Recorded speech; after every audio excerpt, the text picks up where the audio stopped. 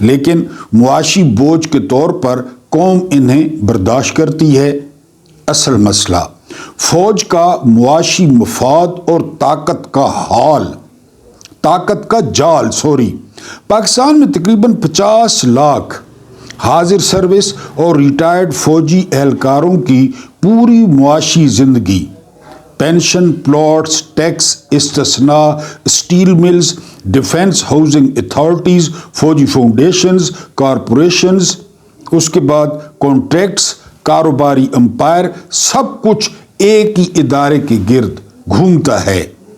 یہ معاشی جال اتنا بڑا ہو چکا ہے کہ اسے محفوظ رکھنا خود فوج کی پہلی ترجیح بن گیا ہے۔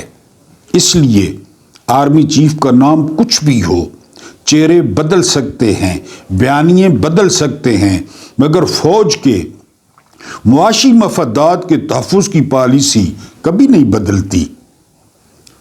اسی لیے فوج ہر سیاسی قوت، ہر عوامی قیادت اور ہر جمہوری تصور کو وجودی خطرہ سمجھتی ہے، کیونکہ اگر سیاسی قیادت مضبوط ہو گئی تو فوج کی معاشی سلطنت لرز جائے گی، اور یہ وہ چیز ہے جو فوج نہ کبھی ہونے دیتی ہے نہ ہونے دے سکتی ہے۔ اختتامی نوٹ: پاکستان کی اصل بیماری کا نام، پاکستان کا مسئلہ کبھی بھی برا آرمی چیف نہیں تھا۔ اصل بیماری وہ طاقتور نظام ہے جو ہر لیڈر کو غدار بناتا ہے، ہر سیاسی جماعت کو توڑتا ہے، ہر عوامی فیصلے کو کمزور کرتا ہے اور ریاست کو عوام کی بجائے فوج کی ملکیت بنا دیتا ہے۔ جب تک یہ ڈھانچہ قائم ہے، لیڈر ابھریں گے مگر زندہ نہیں رہنے دیے جائیں گے، پارٹیاں بنیں گی مگر ٹکڑے کیے جائیں گے، عوام ووٹ ڈالیں گے مگر حکومت کہیں اور بنے گی، اور پاکستان ہمیشہ عوام نہیں فوج کے قبضے میں رہے گا۔ تازہ ترین مثال اس کی آپ کو میں دوں گا، پہلے بھی دے چکا ہوں۔ مثال یہ ہے کہ شبر زیدی، یہ چیئرمین تھے FBR کے، ان کو چیئرمین بنایا تھا عمران خان نے۔ شبر زیدی کہتے ہیں کہ میں ایک دن خان صاحب کے پاس تجویز لے کر گیا کہ اگر ہم زمینوں پر ٹیکس بڑھا دیں، زمینوں پر زیادہ ٹیکس لگا دیں تو بہت بڑی آمدنی ہو سکتی ہے۔ عمران خان نے کہا لگا دیں، بالکل آپ کو اجازت ہے، کیونکہ عمران خان کا کیا تعلق تھا زمینوں سے یا زمینوں کے کاروبار سے۔ شبر زیدی کہتے ہیں ادھر میڈیا پہ یہ خبر چلی، ادھر فوراً قمر جاوید باجوہ وہ بھاگتے ہوئے وہ وزیر اعظم ہاؤس پہنچ گئے اور انہوں نے کہا کہ یہ آپ کیا کرنے جا رہے ہیں، یعنی اگر زمینوں پہ ٹیکس لگ گیا تو پاکستان کا سارا کاروبار رک جائے گا۔ اب مجھے بتائیں کہ کتنے لوگ زمینوں کا کاروبار کرتے ہیں کہ سارا کاروبار رک جائے گا؟ ہاں، جنرل باجوہ کا جو سمدی تھا صابر مٹھو، وہ تقریباً آدھا لاہور خرید چکا تھا اور کچھ بیچ چکا تھا، اس کا سب سے بڑا جو ہے وہ کاروبار تھا۔ جنرل باجوہ خود راولپنڈی کینٹ کی 92 کنال دبا کر بیٹھے ہیں ابھی بھی گھر کے سامنے کہ یہ میری ہے، تو مسئلہ تو بننا تھا۔ بہرحال شبر زیدی کہتے ہیں YouTube پہ سن لیں کہ پھر ہم نے وہ منصوبہ واپس لے لیا، اور اس کے بعد شبر زیدی نے کہا کہ اگر اس طرح کام کرنا ہے تو انہوں نے استعفیٰ دے دیا۔ بسم اللہ الرحمن الرحیم، میرا نام محمود نیادی ہے۔ السلام علیکم ورحمۃ اللہ وبرکاتہ۔ آپ لوگ جانتے ہوں گے کہ آج، میں نہیں جانتا، آپ کو دیکھ کے بتاتا ہوں کہ آج 12 دسمبر ہے، لیکن یہ مجھے پتہ ہے کہ آج جمعے کا مبارک دن ہے۔ آپ لوگوں نے خشوع اور خشوع کے ساتھ جمعہ ادا کیا ہوگا۔ اللہ پاک آپ لوگوں کے جمعے قبول کرے، اللہ پاک آپ لوگوں کا لائنیں سیدھی کرنا قبول کرے، اور اللہ پاک آپ لوگوں کی دلی مرادیں جو ہے وہ پوری کرے۔ کچھ تازہ ترین آپ کے سامنے خبریں رکھنی ہیں، ایک ویلاگ رکھنا ہے، لیکن میں نے ابتدائیوں میں آپ کو بتا دیا کہ یہ جو ساری گیم ہے نا، ساری گیم یہ مال کی ہے، مال کی گیم ہے، اور جو بندہ اس سے آزاد ہو گیا، میں نے آپ کو کئی دفعہ مثال دی، اب تو آپ کے کان بھی پک گئے ہوں گے یہ مثالیں سن سن کے، لیکن ہم کیا کریں؟ ہمارے دامن میں ہے کیا؟ ہمارے دامن میں ہے جو ہے نا وہ ریاست مدینہ۔ ہمارے دامن میں ہے 4 خلفاء اور ہمارے دامن میں ہے ایک چھوٹا سا عرصہ تقریباً 2.5 سال کا اموی دور میں خالد اس کا عمر بن عبدالعزیز کا. اس کے علاوہ بعد میں بہت زیادہ بادشاہ آئے لیکن وہ جو ہے نا وہ مثال اختیار کر گئے. وہاں پہ آپ غور کریں کہ وہاں پہ سب سے کم جو چیز تھی وہ کیا تھی؟ وہ مال تھا. اگر مال تھا، میں نے آپ کو بتایا کہ مولانا طارق جمیل کہتے ہیں کہ اس وقت عبد الرحمن بن عوف رضی اللہ تعالی عنہ ایسے صحابی تھے جن کے پاس آج کے دور کے مطابق 1 ارب روپیہ تھا. 1 ارب روپیہ. لیکن اب وہ 10 مبشرہ میں ہیں. عبد الرحمن بن عوف جن کی والدہ شفا رضی اللہ تعالی عنہا وہ دائی تھی، رسالت مآب صلی اللہ علیہ وآلہ وسلم کی دائی تھی. وہ 10 مبشرہ میں، یعنی ارب پتی بھی 10 مبشرہ میں آ سکتا ہے. کیوں؟ حضرت سعد بڑا خوبصورت جو ہے نا وہ جسمانی طور پہ بڑا خوبصورت جوان، لیکن اس کی شکل جو ہے نا خدا نے بنائی ہے قابل قبول نہیں تھی. تو وہ آ کر رسالت مآب صلی اللہ علیہ وآلہ وسلم کے پاس آ کر ضد کرنے لگا کہ میری شادی کروائیں. خیر آپ نے رشتے کا بندوبست کر دیا. 400 درہم مہر جو ہے وہ طے ہوا. وہ کہتے ہیں میرے پاس تو کچھ بھی نہیں ہے. تو کیا فرمایا رسالت مآب صلی اللہ علیہ وآلہ وسلم نے؟ کیا فرمایا؟ انہوں نے فرمایا کہ عبد الرحمن بن عوف کے پاس جاؤ. انہوں نے فرمایا کہ مولا علی کے پاس جاؤ، وہ تمہارا مہر پورا کریں گے.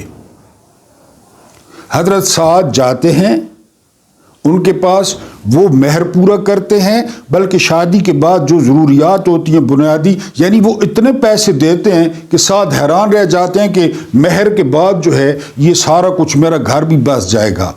وہ لوگ تھے جہاں مال ہے ٹانگیں قبر میں ہیں، جو بھی ہے. بلکہ پاکستان کے بارے میں مشہور ہے، بلکہ مسلمانوں کے بارے میں مشہور ہے کہ یہ بوڑھے ہوتے جاتے ہیں تو ان کی ہوس جو ہے وہ بڑھتی جاتی ہے. یہ مشہور ہے. یہاں پہ آپ دیکھ لیں.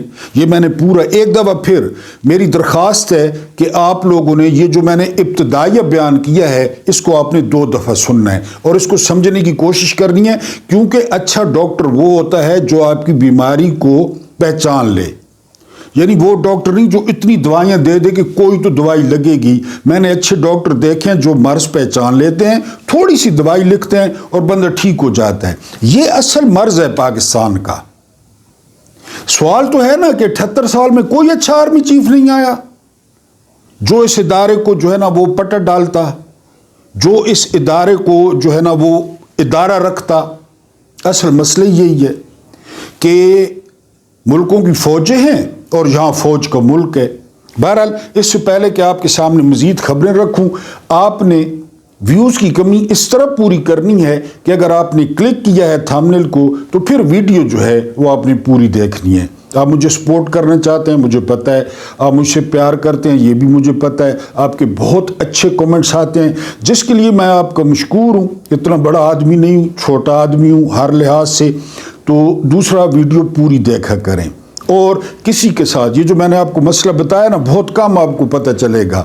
یہ مسئلہ شیئر کریں لوگوں کے ساتھ کہ اصل مسئلہ جو ہے وہ کیا ہے. یہ ویوز کی کمی کو جو ہے وہ پورا کر دیتا ہے. یعنی پتہ نہیں کیوں ویوز کی تعداد بہت کم ہو گئی ہے. تو آپ اگر ویڈیو پوری دیکھ لیں گے، آواز بند کر کے بھی دیکھ لیں گے، میری آواز آپ کو کوے کی طرح لگتی ہے تو ویڈیو آپ پوری دیکھیں گے تو وہ کمی جو ہے وہ پوری ہو جائے گی. اب وہاں پہ صورتحال آپ نے دیکھی ہے. اب جو ہمارے ساتھ یعنی بلڈی سویلینز کے ساتھ جو معاملات ہیں وہ دیکھیں وہ کیا ہیں. IMF نے 23 شرطیں عائد کی ہیں کہ تب پیسے دیں گے. 23 شرطیں 23 کی 23 مان لی گئی ہیں. میں آپ کو 2-3 بتاؤں گا جو عام بندہ ہٹ ہوگا. پہلی شرط کیا ہے کہ کوئی ترقیاتی کام پاکستان میں نہیں ہوگا. پہلے کون سے ہو رہے ہیں؟ بہرحال کوئی اگر نالی سڑک ہے تو یہ بھی ختم کریں، ترقیاتی کام آپ نہیں کریں گے. ٹھیک ہو گیا جی، یہ پہلی شرط ہے. اگلی شرط سنیں. پہلے کیا ہوا کسانوں کے ساتھ؟ اب وہ کہہ رہے ہیں کہ جتنی بھی دوائیاں ہیں، سپرے ہیں، زہر ہیں، فصلوں والے کسانوں کو سمجھ آ گئی ہوگی ان پہ ٹیکس لگائیں. کیا حال ہے کسانوں کا؟ کبھی میرے ساتھ آئے میاں والی، میں آپ کو بتاؤں کسانوں کا کیا حال ہے. جو بوریاں کی بوریاں غریبوں کو دیتے تھے ان کو خود لالے پڑے ہوئے ہیں، ان پہ ٹیکس لگائیں. اچھا مزے کی بات آگے سنیں. خاص جو ہے نا، خاص وہ لانتی ہیں آئی ایم ایف والے، وہ کہتے ہیں کہ شوگر کی جو ریگولیٹری اتھارٹی ہے اس کو ختم کریں. وہ عمران کے دور میں یاد ہوگا جہانگیر ترین کو بھی رگڑ دیا تھا عمران نے، وہ بھی ختم کریں. پہلے ہمارے ساتھ شوگر مافیا کیا کر رہا ہے اس کو ختم کریں. یہ 23 ہیں، 23 ہر چیز پہ ٹیکس، ہر میٹھی چیز پہ ٹیکس، یہ آئی ایم ایف کہہ رہا ہے. اچھا یہ تو جنگ اخبار نے چھاپی ہیں، کچھ میرا خیال ہے شرائط ہیں جو وہ ان کو اندھیرے میں لے کے جائیں گے. اندھیرے میں کیا کریں گے؟ کیونکہ گورے ہوتے ہیں، گوروں کو آپ کو پتہ ہے شوقین ہے، تو وہ ان کو اندھیرے میں بھی لے کے جائیں گے. انہوں نے کہا قبول ہے، اندھیرے میں بھی جائیں گے یہ، جہاں پہ کوئی نہیں ہوگا. اسلام آباد میں بڑی اندھیری جگہ ہیں، بڑی، کیونکہ آپ کو پتہ ہے چوروں کو کھائیوں کو رایا پتہ ہوتا ہے نا، مجھے بھی پتہ ہے، تو ادھر بھی جائیں گے یہ آئی ایم ایف نے 23 شرائط لگائی ہیں، 23 شرائط سب مان لی ہیں. پیسے دیو، مال کڈو، میں نو ووٹ نوٹ وکھا میرا موڈ بڑھے. یہ سارے محک ملک ہیں، سارے محک ملک ہیں، یقین کریں. نوٹ سٹو تے اپنا نچواؤ سا کو. اسے نچانے کا شوق تھا اور ہم ناچتے خوب تھے. ان کو نچانے کا شوق ہے اور ہم ناچتے خوب ہیں. بہرحال جی وہ جو ہے 23 کی 23 شرائط جو ہے وہ مان لی گئی ہیں، ٹھیک ہے جی. اور گندم کی گندم کی امدادی قیمت آپ مقرر نہیں کریں گے. خالی پچھلے سال مکھیہ منتری نے نہیں کی اور کیا حال ہوا کسانوں کا. یہ کہہ رہے ہیں آپ کریں گے ہی نہیں، انہوں نے کہا نہیں کریں گے. کسان جائیں بھاڑ میں. ہم مطالعہ پاکستان میں پڑھتے تھے، پاکستان ایک زرعی ملک ہے. پاکستان جو ہے نا وہ بہترین یہاں پہ نہری نظام ہے، اور پاکستان اللہ کے رازوں میں سے ایک راز ہے. پاکستان کبھی نہ ٹوٹنے کے لیے بنا ہے. پاکستان اللہ کے نوروں میں سے ایک نور ہے. وہ تو بعد میں پتہ چلا کہ پاکستان تو کرپشن کا اڈا ہے، پاکستان تو بدکاری کا جو ہے نا وہ بس سٹینڈ ہے اشرافیہ کا. بہرحال امدادی قیمت آپ مقرر نہیں کریں گے، ٹھیک ہو، یہ شرط ہے آئی ایم ایف کی. اگلی خبر سنیں. اگلی خبر یہ ہے کہ صرف پاور ڈویژن میں، حکومت کی رپورٹ ہے، پاور ڈویژن میں بجلی میں 8,727 ارب روپے غائب ہیں. 8,727 ارب روپے غائب ہیں. یعنی اسد طور کہہ رہا تھا کہ 3 سال سے وہ کرپشن ہو رہی ہے. اس کی آپ وجہ پوچھیں گے کہ وجہ کیا ہے؟ وجہ یہ ہے کہ سارے کانے ہیں. فوج ان کو کہتی ہے، یہ ان کو کہتے ہیں کہ تم کم ہو، وہ ان کو کہتے ہیں تم کم ہو، ہیں دونوں کانے.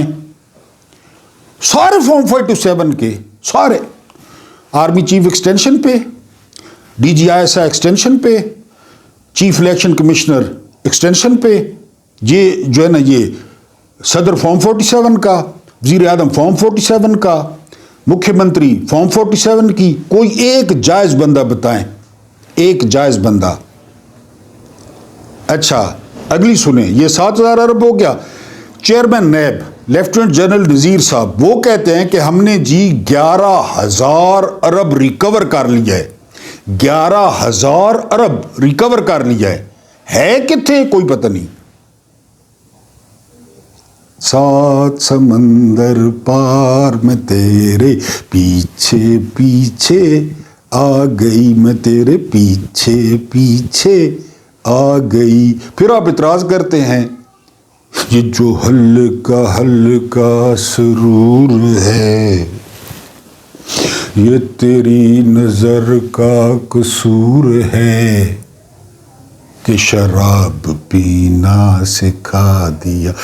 11,000 ارب نیشنل بینک میں جانے تھے، اسٹیٹ بینک میں جانے تھے، وہ کو نہیں، خیر اخبار میں آ گیا ہے ہم نے. اچھا ریکور کس سے کیے ہیں؟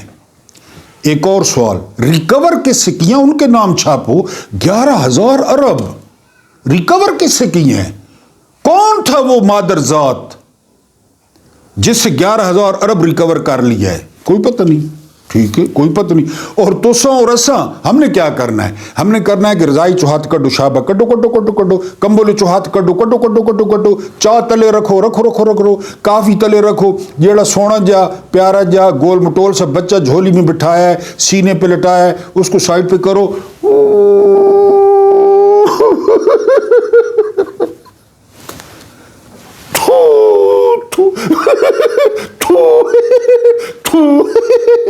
اس طرح کر لیں اور پھر آگے چلو. ٹھیک ہے جی. اس کے بعد اگلی خبر سنیں.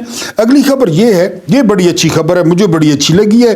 خبر ہے کہ 12 فروری کو بنگلہ دیش میں الیکشن ہوگا, الیکشن ٹیٹ ہوگا, اور سنا ہے کہ جوانوں کی حکومت بننے جا رہی ہے. یہ خبر سن کے, اس طرح کی خبریں پڑھ کے بڑی طبیعت خوش ہوتی ہے. نوجوان, یعنی ہمارے ہاں جو ہے نا وہ پورنوگرافی والے اور رات کو 11 بجے کے بعد گچو گچو گچو کرنے والے, جانو مانو جانو مانو جانو مانو سیتھیں دیکھیں جو ہے نا وہ سارا کچھ. تو پاکستان جو ہے نا, پاکستان کے نو پھر جوان JAWAN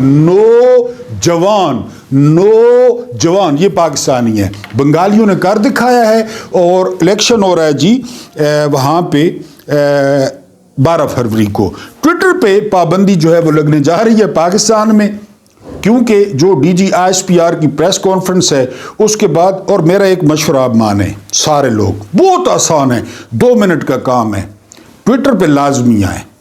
آپ کو ٹویٹر پہ بہت مزیدار چیزیں ملیں گی. پاکستان کا ہر پڑھا لکھا ہر بڑا بندہ ٹویٹر پہ ہے, آپ بھی ٹویٹر پہ آئیں, لازمی آئیں آپ ٹویٹر پہ. اگر ہیں تو ویڈیو ٹویٹر پہ شیئر کیا کریں, اور اگر نہیں ہے تو ٹویٹر کا اکاؤنٹ بنائیں. آپ بہت انجوائے کریں گے ٹویٹر کو.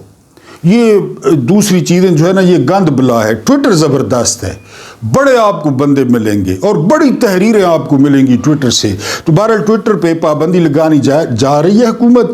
بیرسٹر وکیل نے کہا ہے فارم 47 کے ہیں, 2 نمبر ہے, نقلی ہیں, جعلی ہیں, اور انہوں نے کہا کہ DG ISPR کی پریس کانفرنس کے ساتھ جو کچھ لڑکے اور لڑکیوں نے کیا ہے نا تو آپ پابندی لگا رہے ہیں. آخری خبر یہ ہے کہ رحمان ڈکیت بڑے پیسے کما رہی ہے انڈیا میں. یہ رحمان ڈکیت ہمارے لیے ظاہر ہے ہم رحمان ڈکیت ہی ایکسپورٹ کر سکتے ہیں.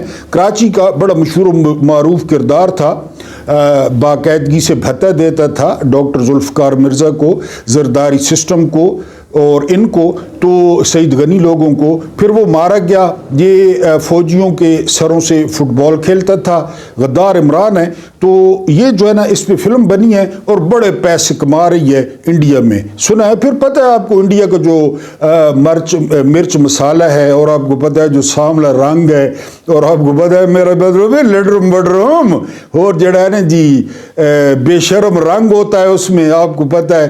تو بڑا مزہ کرنا ہے جی رضائی نے وچے بندہ رضائی چ لیٹا پہ ہوئے تو بڑا مزہ کرنا ہے. انہاں اپنا مرچ مسالہ ہی ڈالا ہے. بہرحال وہ بڑے پیسے کما رہی ہے. ہمارے لیے بڑے فخر کی بات ہے کہ رحمان ڈکیت پہ جو ہے نا وہ فلم بنی ہے. ہم تو خان صاحب کو سمجھتے تھے کہ خان صاحب شریف آدمی ہیں, 73 سال ان کی عمر ہو گئی ہے, لیکن خان صاحب شریف آدمی نہیں ہیں, کیونکہ رانا ثناءاللہ نے جو ہے وہ انکشاف کیا ہے کہ ہمارے پاس ثبوت آ گئے ہیں کہ عمران خان کے انڈیا کے ساتھ تعلقات ہیں. کیونکہ یہودی ایجنٹ تو وہ یہ کہہ کہ خود ثابت ہو گئے کہ نیتن یاہو ان کا پیو ہے, براستہ ڈونلڈ ٹرمپ انہوں نے حلالہ کروایا ہے. نیتن یاہو تو ان کا بن گئے پیو, اور یہ جا رہے ہیں غزہ میں فوج بھیجنے کہ اسرائیل کی حفاظت کی جائے حماس سے اور حماس کے مجاہدین سے. بہرحال اب جو ہے نا وہ چونکہ یہ خود بن گئے ہیں, اب عمران خان جو ہے وہ انڈین ایجنٹ بن گیا ہے. انہوں نے خبریں سن لی ہیں. عمران خان بہنوں سے بات کر رہے تھے کہ کترینہ کیف کی طرف میرا رقبہ بھیجنا اور کرینہ کپور کی طرف کبوتر روانہ کرنا, اور چٹھی میرے کیا کہتے ہیں وہ بڑا گانا تھا, چٹھی میرے مائے دی لے آمے وے کبوترا. تو بہرحال یہ رانا ثناءاللہ نے انکشاف کیا کہ اب عمران خان کے ان کے ساتھ تعلقات ہیں. مجھے ایک واقعہ یاد آ گیا, ایسے واقعات ویسے مجھے پسند بھی بہت ہیں. بل کلنٹن امریکی صدر تھے, بڑے سمارٹ آدمی تھے, اور ان پہ الزام لگا تھا مونیکا لیوونسکی کا کہ یہ جڑا ہے نا جی 2 نمبر ہے, صدر 2 نمبر ہے, اور مونیکا لیوونسکی کے ساتھ اس کا اکھ مٹکا ہے. تو بہرحال جب صدر باہر نکلے عدالت سے تو ان کی جوان بیٹی تھی اس وقت چیلسی، اب تو خاتون ہوں گی، 19-20 سال کی جو ہے نا وہ ان کی بیٹی تھی، تو انہوں نے کہا بل کلنٹن کو کہ پاپا خیر ہے، سمارٹ لوگوں کے ساتھ جو ہے وہ ایسا ہوتا رہتا ہے، آپ سمارٹ آدمی ہیں، تو خان صاحب فکر نہ کریں، آپ سمارٹ آدمی ہیں، ہمیں پتہ ہے ایسا ہوتا رہتا ہے، اگر آپ نے کترینہ کیف اور کرینہ کپور کو چٹھی لکھی ہے ہمیں کوئی اعتراض نہیں ہے، کیونکہ آپ سمارٹ آدمی ہیں، سونے آدمی ہیں، بانس کی طرح آپ لمبے ہیں، فٹ ہیں، اور ہارون رشید صاحب کہہ رہے تھے کہ اگر آپ لوگ لوہے کو ٹچ کر لیں تو جس طرح لوہا ہوتا ہے نا اس طرح عمران خان کی جو ہے وہ ٹانگوں کی پوزیشن ہے، چل چل کے اور ایکسرسائز کر کر کے۔ بہرحال رانا سنولو نے کہا ہے کہ عمران خان اب انڈین ایجنٹ ہیں اور ہمارے پاس ثبوت آ گئے ہیں، اگر ان کے پاس ثبوت آ گئے ہوتے، اگر عمران خان نے بہنوں کے ساتھ بات کی ہوتی تو آپ ان کو بغیر کپڑوں کے ٹی وی پہ دیکھتے، یہ پیٹتے، یہ زنجیر زنی کرتے، یہ سر میں جو ہے نا کلہاڑیاں مارتے اور قوم کو بتاتے کہ یہ دیکھیں۔ بہرحال کرتے رہیں جو کچھ انہوں نے کرنا ہے، پہلے کیا کچھ نہیں کیا۔ بہرحال اس بات پہ ہمیں خوشی ہے، کترینہ کیف اور جڑا ہے نا جی کرینہ کپور، خان صاحب زندہ باد، یقین کرو رانا سنولو آنکھ دیتا ہے۔ جنرل فیض کے بعد ایک بات کلیئر ہوئی ہے کہ یعنی ہم جب پیدا ہوئے تو جب ہم نے ہوش سنبھالا تو ہمیں ایک ہی بات بتائی، ڈراموں نے بتائی، فلموں نے بتائی کہ یہ جو فوجی ہوتا ہے نا، اور خاص کر فوجی افسر، یعنی پاکستان میں اگر کوئی متقی ہے تو فوجی افسر، پاکستان میں اگر کوئی دیانتدار ہے تو فوجی افسر، پاکستان میں اگر محب وطن ہے تو فوجی افسر، پاکستان میں اگر کوئی بہادر ہے تو فوجی افسر، پاکستان میں اگر کوئی سونا ہے تو فوجی افسر، یہ ہمیں بتایا گیا۔ لیکن یعنی ہم انہیں معاذ اللہ استغفر اللہ نبی سمجھتے تھے، کیونکہ ان پہ الہام ہوتا ہے، یہ اکانومی ٹھیک کرتے ہیں، یہ داخلہ ٹھیک کرتے ہیں، یہ ڈپلومیسی ٹھیک کرتے ہیں، یہ جماعتیں توڑتے ہیں، یہ لیڈر قید کرتے ہیں، ان پہ الہام ہوتا ہے۔ رات کو سوتے ہیں، بڑی خوبصورت داڑھیوں والے ان کو بزرگ ملتے ہیں خواب میں، صبح یہ اٹھتے ہیں اس پہ عمل درآمد شروع کر دیتے ہیں۔ وہ تو جب فیض حمید کو 14 سال کی سزا ہوئی تو ہمیں پتہ چلا کہ یار یہ تو نبی نہیں ہوتے، اور میں نے اللہ کا شکر ادا کیا کہ الحمدللہ ہم تو سمجھتے تھے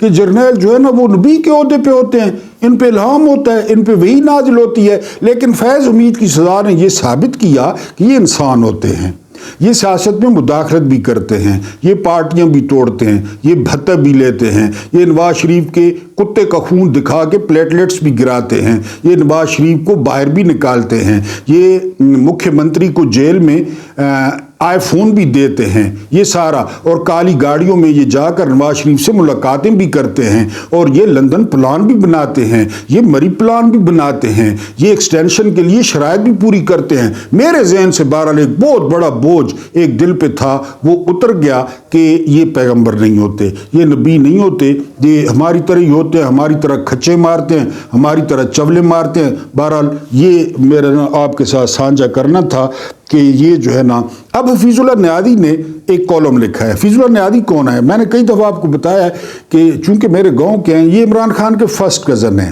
چاچے کے پتر ہیں، اور عمران خان کے بہنوئی بھی ہیں، یعنی نورین نیادی کے یہ خاوند ہیں، اور حسان نیادی کے والد ہیں، جو ملٹری قید کاٹ رہا ہے کوٹ لکھپت جیل میں۔ انہوں نے بڑا خوبصورت کالم لکھا ہے، انہوں نے کہا کہ یہ جو فیض کا معاملہ ہے یہ جو ہے نا وہ اختتام نہیں ہے، یہ شروع ہے، یہ شروع ہے، یہ شروعات ہے، it is the beginning of and, کہ یہ شروعات ہیں۔ 14 مہینے، یعنی وہ 2 مہینوں میں فیصلہ کر دیتے فیض کا، کسی نے کیا کر لینا تھا، 2 مہینوں میں فیصلہ کر دیتے۔ علی شفاق کہتے ہیں کہ 8000 میں نے سوال پوچھے، 8000، اور 8 سوالوں کا بھی جواب نہیں ملا۔ اب جس نے سزا سنائی ہوگی وہ زیادہ سے زیادہ کرنل ہوگا، تو اس نے کیا سزا سنانی تھی۔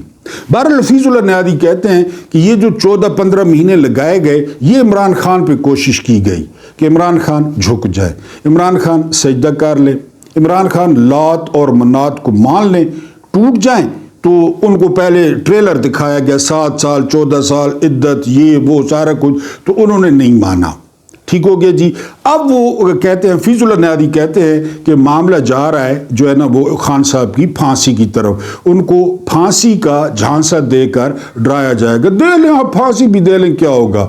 منصور حلاج کو ہوئی، کربلا آپ کے سامنے، اس طرح جو ہے نا بہت سارے لوگ ہیں جو پھانسی جھول گئے، جو شہید ہو گئے، جن کو ٹکڑے ٹکڑے، حضرت زکریا علیہ السلام کے بارے میں کہا جاتا ہے کہ ایک کھوکھلے درخت میں کھڑا کر کے ان کو آرے سے چیر دیا گیا تھا، وہ پیغمبر تھے۔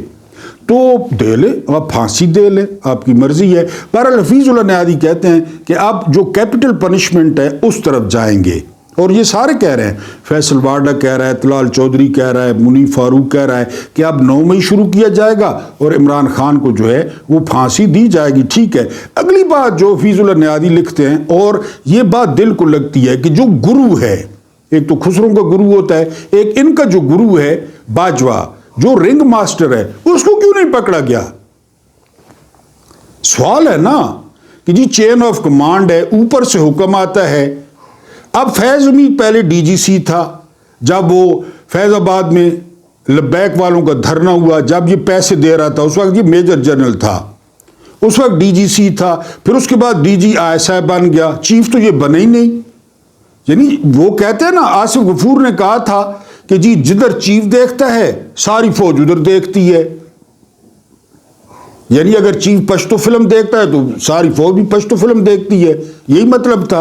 اور آصف نواز جنجوہ نے کہا تھا کہ یہ میری چیچی دا چھلمائی لا لیا، گھر جا کے شکایت لاواں-گی۔ آصف نواز جنجوہ نے کہا تھا کہ میں چیچی اس طرح کرتا ہوں تو 7 لاکھ ادھر دیکھتی ہے، چیچی اس طرح کرتا ہوں تو 7 لاکھ ادھر دیکھتی ہے، تو پھر تو اس کو پکڑو، اس کو گرو گنڈال کو پکڑو، اس کو پکڑو، یعنی وہ رنگ ماسٹر کو۔ دوسری طرف خبریں آ رہے ہیں کہ وہ پہلے نکل گیا ہے۔ یعنی میں تو فیض امید پہ حیران ہوں کہ تم پاکستان میں امب بیچ رہے تھے، تم بھی نکلتے ریٹائر ہو، جس طرح سارے نکلتے ہیں تم بھی نکل جاتے۔ یہ تو ملک ہمارے لیے، ہمارے دھکے کھانے کے لیے، ہماری بےزتی کرنے کے لیے، ہمیں تھانوں میں دھکے کھانے کے لیے، ہسپتالوں میں دوائیوں کے لیے تڑپنے کے لیے، یہ آپ کے لیے ملک ہے کہ تو اتنے پہ ہے لیفٹیننٹ جنرل ہو کہ تو کینیڈا نہیں گیا، امریکہ نہیں گیا۔ بہرحال جی حفیظ اللہ نیادی نے کہا کہ اس کو پکڑو، باجوہ کو پکڑو۔ اب باجوہ کو پکڑتے ہیں تو باجوہ نے پی ٹی ایم بنائی، وہ امپورٹڈ حکومت۔ جس دن ٹیٹیوں پہ فرد جرم عائد ہونی تھی شہباز شریف پہ وزیر اعظم، حمزہ ککڑی پہ عائد ہونی تھی وزیر اعلیٰ، وہ باجوہ نے کیا۔ احمد خان گواہ ہے، خواجہ آصف گواہ ہے، محمود اچکزئی گواہ ہے، فضل الرحمان گواہ ہے، اور فیض بار بار کہتے رہے ان کو بلاؤ، بلاؤ اس کو باجوہ کو، بلاؤ عمران خان کو، بلاؤ ثاقب نثار کو، بلاؤ ظہیر الاسلام کو، بلاؤ شجاع پاشا کو، کہتے رہے فیض امید، کیونکہ علی شفاق نے کہا 8000 سوال کیے، 8 سوالوں کے بھی جواب نہیں دیے۔ تو بہرحال حفیظ اللہ نیادی نے کہا کہ معاملات عمران کی پھانسی کی طرف جائیں گے، دے لیں پھانسی، دے لیں، کیونکہ حفیظ اللہ نیادی کہتے ہیں کہ عمران خان نہ نگلا جا رہا ہے نہ اگلا جا رہا ہے، وہ کامیاب ہے۔ عمران خان ایسی سٹیج پہ پہنچ گیا ہے، ایسی سٹیج پہ پہنچ گیا ہے جہاں پہ کبھی ولی اللہ ہوا کرتے تھے، اللہ کے خاص بندے ہوا کرتے تھے، اللہ کے پیارے ہوا کرتے تھے، اور اس میں کوئی شک نہیں ہے کہ عمران خان کو لوگ بہت پیار کرتے ہیں۔ میں نے کعبہ میں دیکھا، میں نے مدینہ میں دیکھا، یعنی فیس بک پہ، ٹویٹر پہ لوگوں کو دعائیں کرتے ہوئے۔ اللہ پاک آپ کو آسانیاں عطا فرمائے، آسانیاں بانٹنے کی توفیق عطا فرمائے۔ میرا رب کریم آپ کے اور میرے مرحومین کی مغفرت فرمائے، ان کے ساتھ عدل کا نہیں رحم کا اور احسان کا معاملہ فرمائے۔ مجھے برداشت کرنے کا بہت بہت شکریہ۔